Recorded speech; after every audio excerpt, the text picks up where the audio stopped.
Hello and welcome to Frankly Speaking, the show where we dig deep into the insights of some of the leading policymakers and business people in the Middle East and indeed the world. I'm Frank Kane.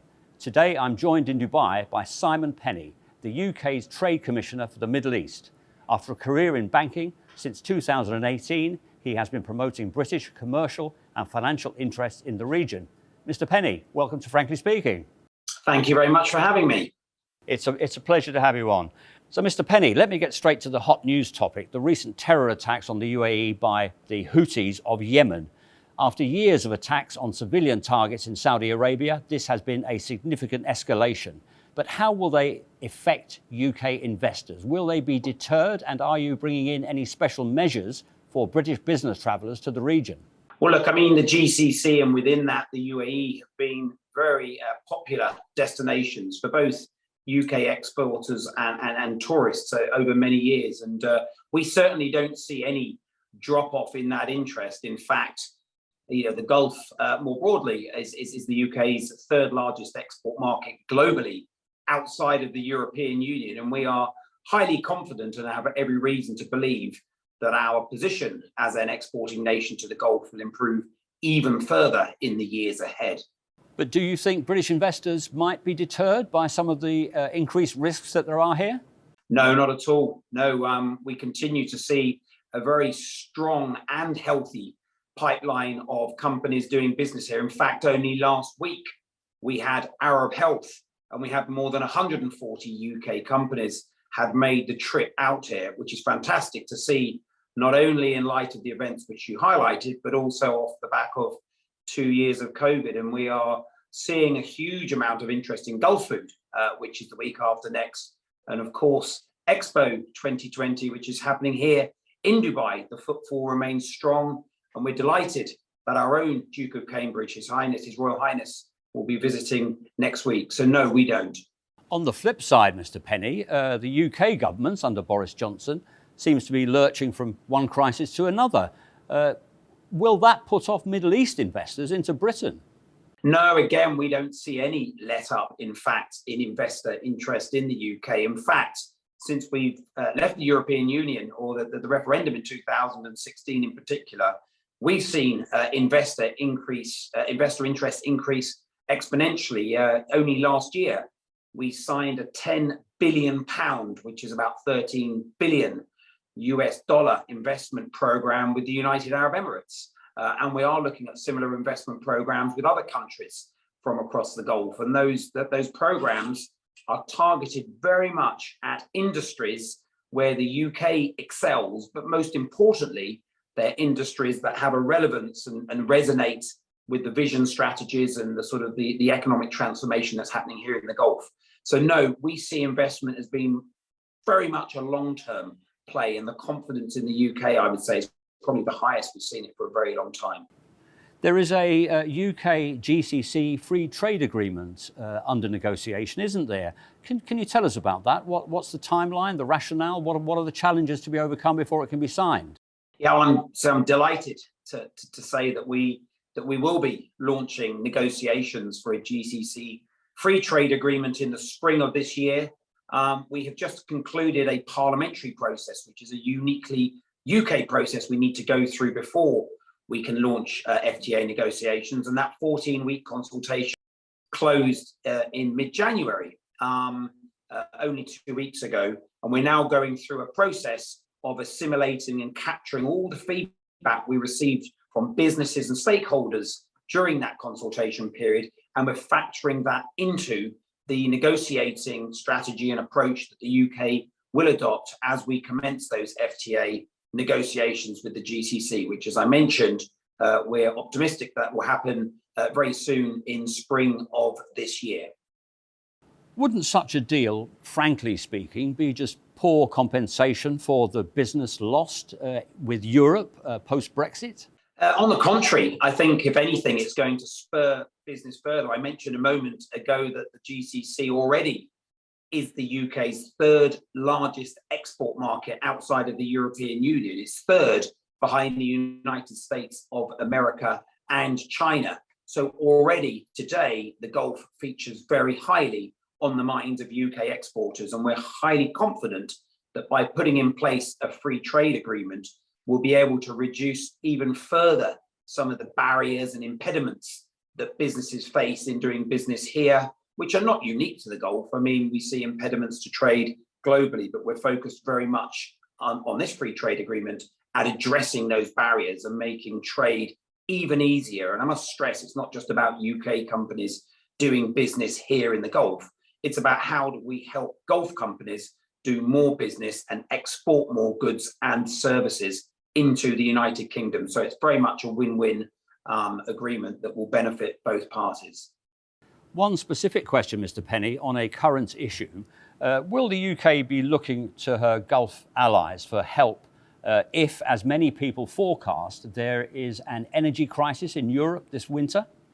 Look, I mean, that's a very hard question for me to answer directly looking forward like that. But, you know, we are already a major partner to Gulf countries when it comes to the importation of crude and other energy sources. And we maintain good relationships in the past and will continue to maintain those relationships going forward. But there are no specific talks going on that you're aware of between London and other parts of this region? No, I mean, nothing beyond the ordinary course of business. Okay. Talk me through, if you would, the global Britain aim of the UK government. Looking around the world today, do you see a model? Which country would Britain want to emulate in this new role, this new global role? Well, I think global Britain, and obviously in my capacity as the trade commissioner for the Middle East, I tend to focus very heavily on our commercial relationships. And I think you'll see that a large feature and part of the Global Britain campaign is very much about selling more goods and services to the world, but also making the world aware that the UK and Britain is open itself for investment and the importation of goods and services. So it's very much about exporting, it's about investment and selling to the world things that the UK is good at and excels at. But there's no one country that you see as a role model. I seem to recall the Prime Minister mentioned Singapore at one stage, didn't he? Look, I mean, Singapore has got has done fantastically well. I think you could also look even closer to home where we are now. I mean, if you look at the UAE, for example, and you look at what the UAE has achieved in its first 50 years, I think many would say that actually the UAE has become a role model for creating a modern economy, a dynamic economy, and an economy that compete increasingly on a world stage. How do you approach the GCC in your negotiations? As one trade bloc, or do you look at individual markets within it? Look, that's a really good question, because I think it would be wrong to assume that the GCC is a homogenous single country. It's not. It's clearly it's a grouping of six countries, all of which are very close in some areas, but compete in other areas. And I think when you look at the economic space, there's a lot of competition that goes on. There's a lot of competition that goes on within countries and between countries. So specifically around the free trade agreement, our starting point is very much an agreement with the GCC, looking for those areas where we have common interests across the six countries and the United Kingdom. But more particularly with the FTA, we will look to retain what we're calling flexibility, and that's flexibility to go deeper, with countries that might want to pursue, even more progressive agreements in sectors. So we're adopting a GCC approach with flexibility to accommodate and work with individual countries. Mr. Penney, we are a Saudi news organisation, so let me ask you about Saudi Arabia. What are the attractions of the kingdom as opposed to other countries in the GCC? Frankly speaking, because its economy is as big as all the others combined, why don't you just focus on Saudi Arabia? Well, I have to say, I'm very passionate about the kingdom. I mean, I've been working there in my various different jobs for more than a decade now. And I have to say, I'm as enthusiastic, if not more today, than I've ever been about the opportunities that exist in the kingdom and across the whole of the kingdom. In fact, only the week before last, I had the opportunity to visit NEOM, And I have to say, I was absolutely blown away at the sheer scale of the project, but the ambition of the project from what can only be described really as a blank sheet of paper today. So, that is a particular giga project that I've been enthusing about as I've sort of been talking to British businesses, that they need to really be engaged with and part of what's happening in Saudi, because we're really on the cusp of a very, very significant opportunity for companies to participate. Over the past few years, we've seen big amounts of FDI coming from the region into the UK, haven't we? Both from the UAE and from Saudi Arabia. Are there any more deals like that in the pipeline? Well, we estimate, and of course, numbers are quite hard to come by when it comes to to sort of investment. But we use a number of about 125 billion pounds worth of investment already made by Gulf countries into the United Kingdom. I mentioned just a moment ago the 10 billion program that we've put in place with the United Arab Emirates, and we are looking at doing similar investment programs that will be tailored to individual countries, where we can work a lot more closely at a government to government level to ensure that we as the UK government are helping and guiding Gulf investors into all four corners of the UK, as we call it. So ensuring that investment goes into Scotland, Northern Ireland, Wales, and all of England. So yeah, we're really optimistic that as the Gulf economies continue their transformation and developing sectors such as technology, agri-tech, life sciences, and many more, we in the UK are leading very much in those, and particularly the clean energy, the clean energy transition that's happening. And we're seeing really strong Gulf interest in investing in those supply chains for what I would call longer term benefit to the domestic economies here. What about investment going the other way on a similar scale, from the UK to the region? Yes, no, we do. I mean, and in fact, historically, that's been a very strong corridor of investment. I mean, if I look at just the sheer scale of UK companies that are already here, I mean, in the UAE alone, we have 5,000 UK companies that call the UAE their home. But interestingly, as those companies look increasingly across the region for future business opportunities, it really is clear that Saudi Arabia in particular is going to be a major source of opportunity for those businesses. But it's not just about Saudi. We see a lot of activity in Qatar, obviously, with the FIFA World Cup coming up later this year, but also beyond that into Oman, Bahrain, and Kuwait. There really is a lot of interest in this region both ways at the moment. The old view of UK Arab trade relations was guns for oil, wasn't it? Has this changed in your view?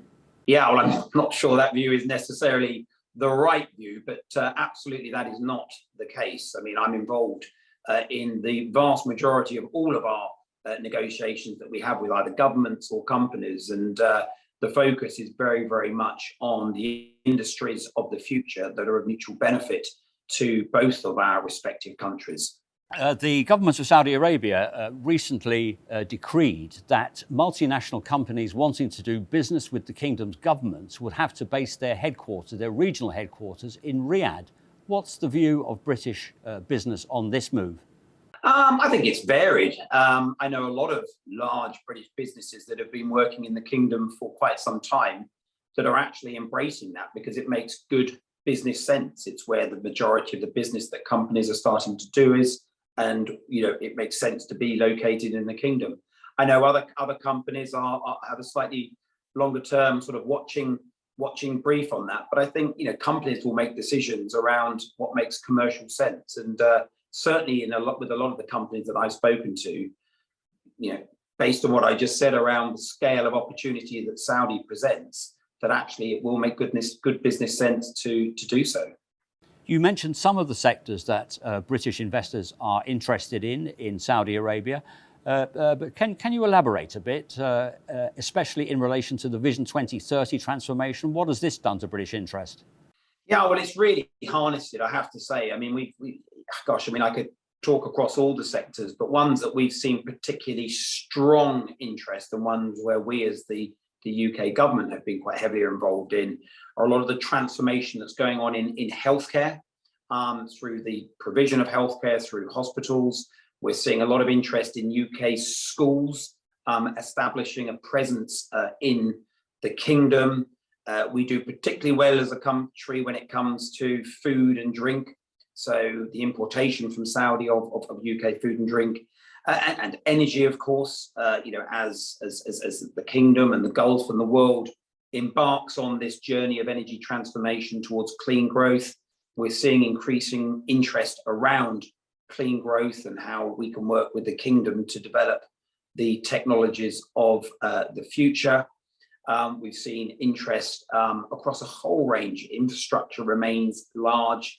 The cultural change that's happening through entertainment. We're seeing a lot of entertainment businesses, cinema companies looking to get involved in the kingdom. So it's really quite broad-based. And, if I go back to NEOM and the analogy of a blank sheet of paper, really every single industry that any country would need to operate needs to be established in NEOM. So that is an opportunity across the whole board. If all this comes off, it'll be good for the UK and good for the Middle East, won't it? But I suspect that not everybody will be pleased. What do you say to the human rights lobby that seems to criticise each and every aspect of Gulf UK trade deals? Yeah, well, look, I'm not in any way here to sort of defend directly any particular country's positions. But what I would say is that in my 10 years of living in the Gulf, I've seen hugely positive developments in such areas. And I speak regularly and frequently with governments of the region. And there is a general desire and a passion to continue to progress and upgrade practices across all facets of the commercial landscape. So we as the UK government continue to work closely to help, to guide and to support that journey. Simon Penney, UK Trade Commissioner to the Middle East, thank you very much indeed for your candid views here today. We're grateful for your appearance on Frankly Speaking. Thank you for having me.